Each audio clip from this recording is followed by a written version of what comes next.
जय हिंद साथियों, स्वागत है आप सभी का online study Adda YouTube channel में। दोस्तों, आज की video Uttar Pradesh police UP ASI second list की जो डीवीपीएसटी आपकी स्टार्ट होने वाली है 20 और 21 मई से, उससे रिलेटेड है। तो दोस्तों, अगर चैनल पे नए हैं तो चैनल को सब्सक्राइब कर लीजिए और अपने दोस्तों में जरूर शेयर कर दीजिए। साथ ही वीडियो पर लास्ट तक जरूर बने रहिए, क्योंकि सेकंड फेज में जो डीवीपीएसटी आपका होने वाला है उसके लिए कौन कौन से इंपॉर्टेंट डॉक्यूमेंट चाहिए और कौन सा आपका सर्टिफिकेट ओ लेवल के इक्विवेलेंट है, कौन सा मान्य है, कौन सा नहीं मान्य है और आपको क्या क्या लेके जाना है, सब कुछ इस वीडियो में हम डिस्कस करेंगे। हालांकि एक वीडियो इससे पहले भी बनाई जा चुकी है, आप उसको भी देख सकते हैं। उसका लिंक मैं वीडियो के डिस्क्रिप्शन में डाल दूंगा, वहां से आप इसको देख सकते हैं। तो देर न करते हुए सीधे वीडियो स्टार्ट करते हैं। साथ ही एक निवेदन है कि वीडियो बहुत लोग देखते हैं लेकिन सब्सक्राइब करने वालों की संख्या बहुत कम है। कंजूसी ना करिए, सब्सक्राइब कर लीजिए। देर न करते हुए सीधे वीडियो स्टार्ट कर लेते हैं। तो दोस्तों, जैसे ये मैं दिखा सकता हूँ आपको मैं कि ये मेरा एडमिट कार्ड था जो मेरा डीवीपीएसटी का था। तो आपका जब आएगा तो लगभग ऐसे ही आएगा। तो यहाँ से नीचे से आप देख सकते हैं fix passport size photo here. तो आपको एक फोटो यहाँ पे पेस्ट करना होगा। उसके बाद नीचे आई पे अपना नाम, आई के बाद अपना नाम, उसके बाद अपने पिताजी का नाम मेंशन करना है और उसके बाद नीचे हिंदी में भी मैं अपना नाम, उसके बाद पिताजी का नाम पूरा मेंशन करके डेट, जिस डेट पे आपका डीवीपीएसटी होगा उसको और सिग्नेचर करके इसको फिल कर देंगे। आगे इंस्ट्रक्शन है, इंस्ट्रक्शन में देख सकते हैं क्या क्या है। आप स्टार्ट से एक एक चीज़ को अच्छे से देख लीजिए। तो देख सकते हैं अभिलेखों की समीक्षा एवं शारीरिक मानक परीक्षण हेतु प्रवेश पत्र पर उल्लेखित दिनांक, समय और स्थान सामान्य परिस्थितियों में नहीं बदला जाएगा। तो दोस्तों, जिस डेट पे आपका डीवीपीएसटी होगा आप उसी डेट पे जा सकते हैं। अगर मान लीजिए किसी कारण बस मान लीजिए आपका 20 को डीवीपीएसटी है और 20 को आप नहीं रिपोर्ट कर पा रहे हैं, तो आप 21 को जाकर अपना जो वैलिड रीजन है, मतलब बहुत ज़्यादा इमरजेंसी हो, लाइक आपका कहीं डीवीपीएसटी किसी चीज़ का हो या फिजिकल हो या फिर एग्जाम कोई ऐसा हो जिसकी वजह से आपको छोड़ना पड़ रहा है, तो आप ये कर सकते हो। तो आपको या फिर कोई मेडिकल इशू आ जाए तो वहाँ पे आप उसको जाके छोड़ के अगले ग्रेड पे करा सकते हो। लेकिन 2 दिन में डीवीपीएसटी है तो 20 वाले को ही फायदा मिलेगा, 21 वालों को नहीं मिल सकता है। तो इस बात का ध्यान रखिएगा। अगर 21 वालों को है कोई प्रॉब्लम, मान लीजिए 21 को पेपर कोई होना या डीवीपीएसटी होना है, तो वो 20 को जाके अपना डीवीपीएसटी कंडक्ट करा सकते हैं। बता सकते हैं कि सर मेरा डीवीपीएसटी नेक्स्ट डेट पे है, ये रीजन है, इस वजह से मैं नहीं आ पाऊंगा, तो मेरा एक दिन पहले कंप्लीट करा लीजिए। तो वो वहाँ पे आपका करा लेंगे। अब बात कर लेते हैं दूसरा पॉइंट, अभिलेखों की समीक्षा एवं शारीरिक मानक परीक्षण भर्ती प्रक्रिया के चरणों में से एक है। उत्तर प्रदेश पुलिस भर्ती एवं प्रोन्नति बोर्ड द्वारा जारी किए गए सेवा नियमों और विज्ञापनों के अनुसार नहीं पाए जाने पर आपकी उम्मीदवारी किसी भी चरण में रद्द की जा सकती है।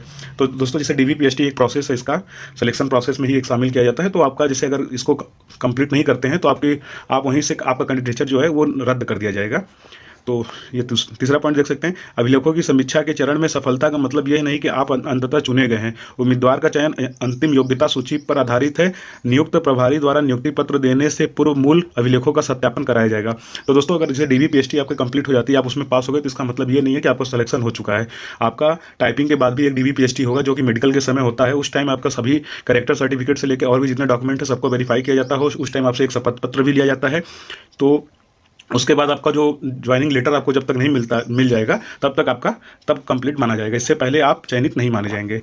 चौथा पॉइंट देख सकते हैं, यदि आवेदन में उल्लेखित आपके विवरण के अनुसार अभिलेखों की समीक्षा एवं श्रेणी प्रमाण पत्र नहीं प्रस्तुत किया तो यह माना जाएगा कि अभ्यर्थी आरक्षित श्रेणी के लिए योग्य नहीं और आरक्षित श्रेणी के लिए उसका दावा निरस्त कर दिया जाएगा। यदि अभ्यर्थी सामान्य श्रेणी की सभी पात्रता को पूरा करता है तब उसे सामान्य श्रेणी में माना जाएगा। अभिलेखों की समीक्षा के चरण के बाद इस संबंध में किसी परिवर्तन या संशोधन की अनुमति नहीं होगी। तो दोस्तों, जैसे कि मान लीजिए आप SC ST या OBC के कैंडिडेट है या EWS के कैंडिडेट है, अगर आपने जो आपका कास्ट सर्टिफिकेट या EWS सर्टिफिकेट आप उसको उस टाइम प्रेजेंट करते हैं, अगर वो सही नहीं पाया जाता है तो उसको रद्द करके आपकी जो कैंडिडेचर है उसको आपके कास्ट में न काउंट करके, आपकी कैटेगरी में न काउंट करके उसको अनरिजर्व काउंट किया जाएगा। अगर आप अनरिजर्व की जो क्राइटेरिया उसको फुलफिल करते हैं तो आपको काउंट किया जाएगा, आपकी डीवीपीएसटी की जाएगी, आपको फिट अनफिट किया जाएगा, अदरवाइज आपको अनफिट करके बाहर कर दिया जाएगा।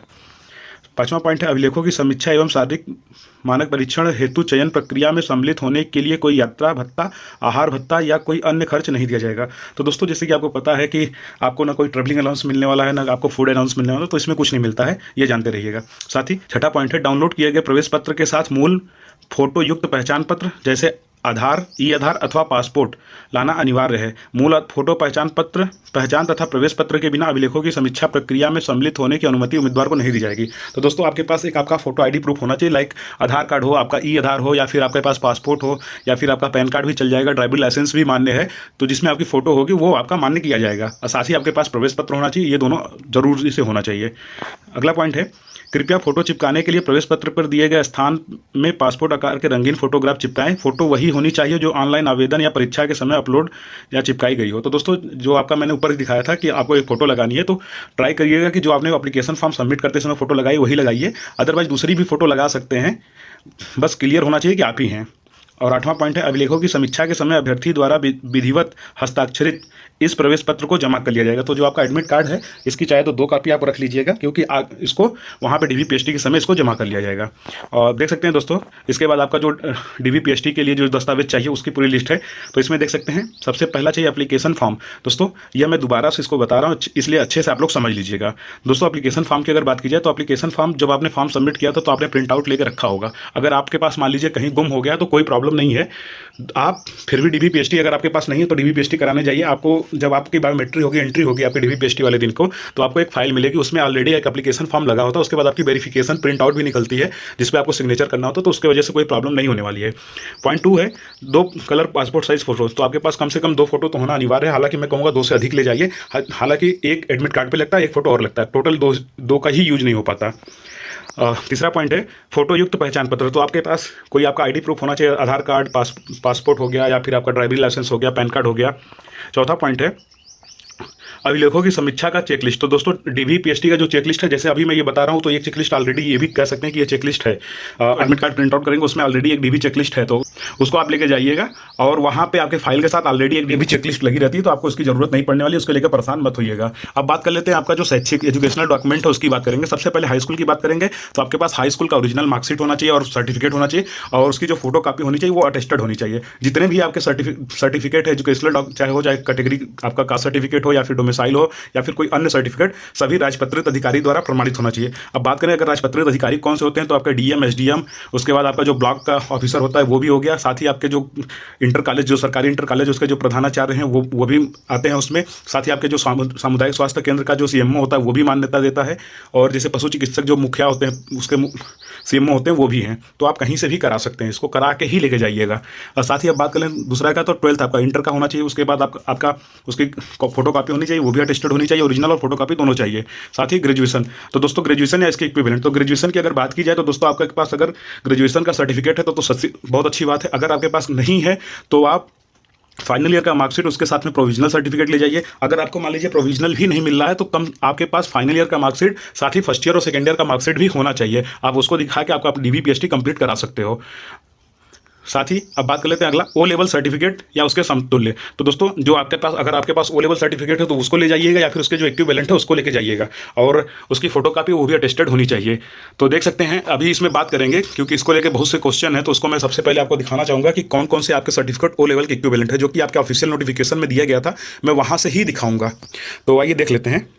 देख सकते हैं दोस्तों मैंने पूरी लिस्ट ओपन कर रखी है जो कि आपकी ऑफिशियल नोटिफिकेशन थी। तो देख सकते हैं DOEC या नीलेट कंप्यूटर O लेवल स्तर के प्रमाण पत्र की समकक्षता का निर्धारण करने के संबंध में शासन द्वारा अनुमोदित समकक्ष प्रमाण पत्रों या कोर्सों का विवरण। तो देख सकते हैं आपके कौन कौन से कोर्स हैं जो कि इसके इक्विवेलेंट आएंगे। सबसे पहले की बात कर लेते हैं, BSc में कंप्यूटर साइंस एक विषय के रूप में तीनों वर्ष रहा है, परंतु डिग्री BSc की मिली है, तो क्या O लेवल के समकक्ष है अथवा ऊपर है। तो दोस्तों देख सकते हैं BSc computer science O level से ऊपर है, तो आपका BSc कंप्यूटर साइंस जिसका भी हो उसका O लेवल के इक्विवेलेंट है वो मान्य है। अब देख सकते हैं BSc में कंप्यूटर साइंस एक विषय के रूप में अंतिम वर्ष में रहा है तथा डिग्री BSc की मिली है, तो क्या O लेवल के समकक्ष अथवा ऊपर है। तो दोस्तों देख सकते हैं BSc में कंप्यूटर साइंस 1 वर्ष तक रहा है, O लेवल में भी 1 वर्ष का कोर्स आता है, यह दोनों कोर्स एक दूसरे के समकक्ष है। तो देख सकते हैं ये आपका इक्विवेलेंट है, जो BSc में 1 साल जिसे कंप्यूटर रहता है वो मान्य है। देख सकते हैं अगला, BSc में कंप्यूटर एप्लीकेशन एक विषय के रूप में 3 वर्ष रहा है, परंतु डिग्री BSc की मिली है, तो क्या O लेवल समकक्ष अथवा ऊपर है। तो देख सकते हैं BSc computer application O level से ऊपर है, क्योंकि 3 वर्ष रहा है, उसकी मान्यता O लेवल से ऊपर है। अब देख सकते हैं चौथा पॉइंट, BSc में कंप्यूटर एप्लीकेशन एक विषय के रूप में अंतिम वर्ष रहा है, परंतु डिग्री BSc की मिली है, क्या O लेवल के समकक्ष अथवा ऊपर है। तो देख सकते हैं BSc में कंप्यूटर एप्लीकेशन 1 वर्ष तक है, O लेवल भी 1 वर्ष का कोर्स है, अतः यह दोनों कोर्स एक दूसरे के समकक्ष हैं। तो ये होगी आपकी बात। अब देखते हैं क्या BBA O लेवल के समकक्ष हैं। तो दोस्तों bachelor of business administration O level के समकक्ष नहीं है। तो दोस्तों जो BBA वाले कैंडिडेट हैं जिनको लग रहा है कि O लेवल के समकक्ष है, वह उसके समकक्ष नहीं है। अब अगला देख सकते हैं क्या BSc IT O लेवल के समकक्ष है। तो BSc IT O लेवल से ऊपर है, इसको मान्य है। अगला देख सकते हैं क्या नीलेट से CCA O लेवल के समकक्ष है। तो देख सकते हैं certificate course in computer application CCA जो है will be of 6 month duration, अतः यह O लेवल के समकक्ष नहीं है। तो जो नीलेट से CCA किए हैं वह इसके समकक्ष नहीं है। अब देख सकते हैं क्या ITI में 52 सप्ताह का कोपा कोर्स O लेवल के समकक्ष है। तो देख सकते हैं ITI में 52 सप्ताह का computer operator and programming assistance का कोर्स 1 वर्ष का होने के कारण O लेवल के समकक्ष है। तो जो दोस्तों ITI से कोपा किए हुए हैं कंप्यूटर अर्थात कंप्यूटर एप्लीकेशन कोर्स किए हुए हैं वो O लेवल के समकक्ष हैं। अगला देख सकते हैं क्या MSc cyber and law security IIIT O level के समकक्ष है। तो देख सकते हैं MSc cyber law and security from IIIT O level से काफ़ी उच्च डिग्री होने के कारण यह मान्य है। तो ये आपका O लेवल से ऊपर है। अगला देख सकते हैं 10वां, क्या O level equivalent course from UP electronics O level के समकक्ष है। तो उसमें मेंशन है यदि यह कोर्स 1 वर्ष की अवधि का है तो यह मान्य है। तो दोस्तों जो यूपी इलेक्ट्रॉनिक्स से जिन्होंने किया है अगर वो एक वर्ष का है तो वह मान्य है। अगला देख सकते हैं क्या किसी प्राइवेट संस्था से कंप्यूटर एप्लीकेशन किया हुआ O लेवल समकक्ष है। तो प्राइवेट इंस्टीट्यूट वाले ध्यान दीजिएगा इस पॉइंट को, यदि यह प्रमाण पत्र केंद्र राज्य सरकार द्वारा स्थापित या मान्यता प्राप्त किसी बोर्ड या यूनिवर्सिटी या UGC या AICTE या फिर इग्नू या फिर नीलेट या डोएक द्वारा निर्गत तथा किए गए कोर्स की अवधि 1 वर्ष या उससे अधिक है तो यह O लेवल के समकक्ष है। तो दोस्तों जितने लोग भी क्वेश्चन पूछते हैं कि सर मैंने प्राइवेट इंस्टीट्यूट से ADCA किया है या फिर किसी भी इंस्टीट्यूट से आपने किया है, तो अगर आपका जो इंस्टीट्यूट है वह भारत सरकार या राज्य सरकार या किसी मान्यता प्राप्त बोर्ड से या फिर किसी यूनिवर्सिटी से या UGC से या AICTE से या फिर इग्नू से या नीलेट से अगर उसको मान्यता मिली है और आपके कोर्स की अवधि 1 वर्ष है तो वो आपके O लेवल के इक्विवेलेंट है, तो आपका वो मान्य किया जाएगा।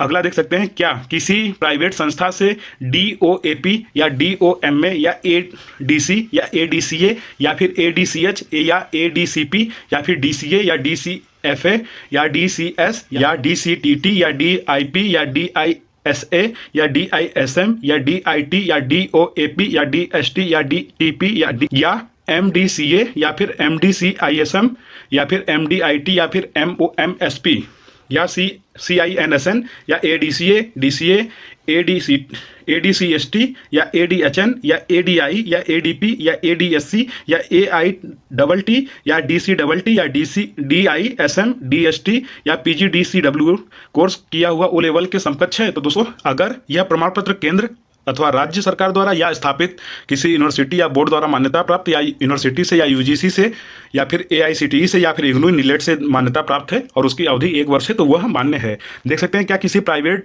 संस्था से O लेवल किया हुआ मान्य है। तो दोस्तों देख सकते हैं यदि यह प्रमाण पत्र केंद्र या राज्य सरकार द्वारा स्थापित या फिर मान्यता प्राप्त किसी बोर्ड या यूनिवर्सिटी UGC AICTE इग्नू नीलेट या डोएक द्वारा निर्गत किया गया है और आपका जो कोर्स की अवधि 1 वर्ष है तो वह मान्य है। तो प्राइवेट से भी हो लेकिन वो मान्यता किसी से मिली होनी चाहिए उसको, तो वह मान्य है। देख सकते हैं क्या किसी प्राइवेट संस्था से PGDCA किया हुआ मान्य है। यदि यह प्रमाण पत्र केंद्र राज्य सरकार द्वारा स्थापित मान्यता प्राप्त किसी board university UGC AICTE IGNOU नीलेट डोएक द्वारा निर्गत है तथा किए गए कोर्स की अवधि 1 वर्ष है या उससे अधिक है तो PGDCA आपका समकक्ष माना जाएगा। तो देख सकते हैं ये आपका PGDCA वाला भी क्वेश्चन कंप्लीट हो गया। आप देख सकते हैं 15वां, क्या किसी प्राइवेट संस्था से 1 वर्ष या उससे अधिक अवधि परंतु 3 वर्ष से कम अवधि का डिप्लोमा O लेवल के समकक्ष है। तो देख सकते हैं यह प्रमाण पत्र केंद्र राज्य सरकार द्वारा स्थापित मान्यता प्राप्त किसी board university UGC AICTE IGNOU नीलेट या डोएक द्वारा निर्गत किए गए कोर्स की अवधि 1 वर्ष से या उससे अधिक है तो O लेवल के समकक्ष माना जाएगा। तो ये आपका उसके इक्विवेलेंट है। साथ ही अगला देख सकते हैं क्या किसी प्राइवेट संस्था से 3 वर्ष का डिप्लोमा इन कंप्यूटर इंजीनियरिंग के समकक्ष है। तो देख सकते हैं यदि यह प्रमाण पत्र केंद्र या राज्य सरकार द्वारा स्थापित या मान्यता प्राप्त किसी बोर्ड या यूनिवर्सिटी या UGC AICTE इग्नू नीलेट डोएक द्वारा निर्गत है तथा उक्त डिप्लोमा इन कंप्यूटर इंजीनियरिंग या इंफॉर्मेशन टेक्नोलॉजी या फिर इलेक्ट्रॉनिक्स इंजीनियरिंग में है तो तभी यह मान्य है। तो दोस्तों आपका जो डिप्लोमा है 3 साल का तो वो मान्य होगा। देख सकते हैं अगला, क्या UGDCA यूपी इलेक्ट्रॉनिक्स 480 आवर्स या फिर UPDESCO से 1 वर्ष का किया हुआ डिप्लोमा O लेवल के समकक्ष है। तो देख सकते हैं यह O लेवल के समकक्ष है। क्या किसी बिना PCM के MCA किया हुआ व्यक्ति पात्र है। तो MCA BTech के समकक्ष आता है। यह 3 वर्ष के डिप्लोमा के ऊपर की डिग्री है अतः बिना PCM के MCA किया हुआ व्यक्ति पात्र है। तो MCA वाले पात्र हैं। देख सकते हैं क्या किसी PCM के बिना BCA किया हुआ व्यक्ति पात्र है। तो BCA 3 वर्ष के डिप्लोमा के ऊपर की डिग्री अतः बिना PCM के BCA किया हुआ व्यक्ति पात्र है। देख सकते हैं क्या किसी बिना PCM के PGDCA किया हुआ व्यक्ति पात्र है। तो देख सकते हैं PGDCA 3 वर्ष की डिप्लोमा के नीचे की डिग्री है अतः बिना PCM के PGDCA किया हुआ व्यक्ति पात्र नहीं होगा। देख सकते हैं इसको मेंशन इन्होंने कर दिया है तो PGDCA वाले पात्र नहीं होंगे अगर वो PCM के साथ नहीं किए हैं। तो देख सकते हैं क्या किसी बिना PCM के A लेवल किया हुआ व्यक्ति पात्र है। तो देख सकते हैं A लेवल 3 वर्ष के डिप्लोमा की डिग्री है अतः बिना PCM के A लेवल किया हुआ व्यक्ति भी पात्र होगा। तो ये आपका हो गया। अब क्या माध्यमिक संस्कृत शिक्षा परिषद लखनऊ की पूर्व मध्यमा एवं उत्तर मध्यमा तथा इग्नू की बीसीए और एमसीए डिग्री किया हुआ व्यक्ति पात्र होगा। तो देख सकते हैं इग्नू से बीसीए और एमसीए 3 वर्ष की डिप्लोमा से ऊपर आता है। पीसीएम, बिना पीसीएम के बीसीए और एमसीए किया हुआ डिग्री पात्र होगा। देख सकते हैं अगला, इंटर में भौतिक विज्ञान विषय नहीं है लेकिन गणित विषय के साथ ही डिप्लोमा इन कंप्यूटर इंजीनियरिंग है, तो क्या यह मान्य होगा? तो देख सकते हैं यदि यह डिप्लोमा किसी मान्यता प्राप्त संस्था से अथवा गवर्नमेंट रजिस्टर्ड इंस्टीट्यूट से है तथा कोर्स की अवधि 3 वर्ष या उससे अधिक है, तो यह प्रमाण पत्र केंद्र राज्य सरकार द्वारा स्थापित मान्यता प्राप्त किसी बोर्ड यूनिवर्सिटी से है, तभी यह मान्य होगा। तो ये आपका क्वालिफिकेशन देख सकते हैं, जितने भी आपके सर्टिफिकेट ओ लेवल के इक्विवेलेंट थे, जितने मान्य थे, सबको मैंने बता दिया है। अगर अब भी आपको कोई कंफ्यूजन है तो आप कमेंट करके पूछ लीजिएगा या फिर मुझे टेलीग्राम पे पर्सनल में मैसेज करके पूछिएगा। आइए अब आगे देखते हैं आपके डॉक्यूमेंट पे ही। तो आपका देखिए इसमें डॉक्यूमेंट की अगर बात की जाए तो आपके पास जैसे कि जो एससी कैंडिडेट उनके पास एससी का सर्टिफिकेट होना चाहिए, लास्ट डेट से पहले का बना हुआ। एसटी के कैंडिडेट को उनको भी लास्ट डेट से पहले का बना होना चाहिए। और ओबीसी का जो एनसीएल कैंडिडेट है अगर उनकी बात की जाए तो आपका 1 अप्रैल 2020 के बाद का और 22 जुलाई 2021 के पहले का बना होना चाहिए। बात करें अगर ईडब्ल्यूएस सर्टिफिकेट के लिए तो ईडब्ल्यूएस सर्टिफिकेट भी आपका 1 अप्रैल 2020 के बाद का बना होना चाहिए और आपका जो ईडब्ल्यूएस की लास्ट डेट मतलब एप्लीकेशन की लास्ट डेट थी उसके पहले का होना चाहिए, अर्थात 22 जुलाई 2021 के पहले का बना होना चाहिए। साथ ही दोस्तों एक कमेंट क्वेश्चन पूछा जाता है कि ईडब्ल्यूएस कब का मान्य होगा। तो दोस्तों जो आपने एप्लीकेशन फॉर्म सबमिट करते समय ईडब्ल्यूएस लगाया था वही आपका ईडब्ल्यूएस सर्टिफिकेट मान्य होगा और कोई नहीं। अगला बात कर लेते हैं एक्स सर्विसमैन। तो जो दोस्तों एक्स सर्विसमैन है वो अपना एक्स सर्विसमैन का जो सर्टिफिकेट है और एनओसी वो लेके आए, उसकी वो भी अटेस्टेड कॉपी होनी चाहिए। साथ ही अगर फ्रीडम फाइटर की बात करें तो फ्रीडम फाइटर में जो जिनके पास फ्रीडम फाइटर की सर्टिफिकेट है उसकी फोटो कॉपी अटेस्टेड होनी चाहिए। अब बात करते हैं डोमिसाइल उत्तर प्रदेश, जो उत्तर प्रदेश के निवासी जिन्होंने ये मेंशन किया है कि वो उत्तर प्रदेश के निवासी है, एप्लीकेशन फॉर्म भरते समय तो अपना डोमिसाइल सर्टिफिकेट लेके आएंगे, उसमें ये वो भी अटेस्टेड होनी चाहिए, ओरिजिनल और आपकी कॉपी दोनों चाहिए। साथ ही यूपी गवर्नमेंट एम्प्लॉय, तो आपका अगर यूपी गवर्नमेंट के एम्प्लॉय हैं तो उसके भी प्रमाण पत्र लेके आइएगा। साथ ही अगर आपने टेरिटोरियल आर्मी का सर्टिफिकेट आपके पास है 2 वर्ष की सर्विस का कम से कम, तो उसको भी लेके आइएगा। अगला है एनसीसी, तो एनसीसी में अगर आपके पास बी सर्टिफिकेट है तो उसको भी लेके आइए। साथ ही जो आपका डोएक नीलेट सोसाइटी से उच्च मतलब हायर अगर आपके पास कोई एजुकेशन है तो उसको भी आप लगा सकते हैं। तो इतना आपके पास होना चाहिए डीबीपीएसटी के समय। और साथ ही आपके पास कम से कम 2 फोटो, फेविस्टिक और पेन और अपने पास पानी की बोतल जरूर रख लीजिएगा क्योंकि गर्मी बहुत ज़्यादा है। तो दोस्तों आज की वीडियो में इतना ही। अगर आपको अभी भी कोई क्यूरी है तो कमेंट बॉक्स में कमेंट कर सकते हैं या फिर मुझे टेलीग्राम पे मैसेज करके पूछ सकते हैं।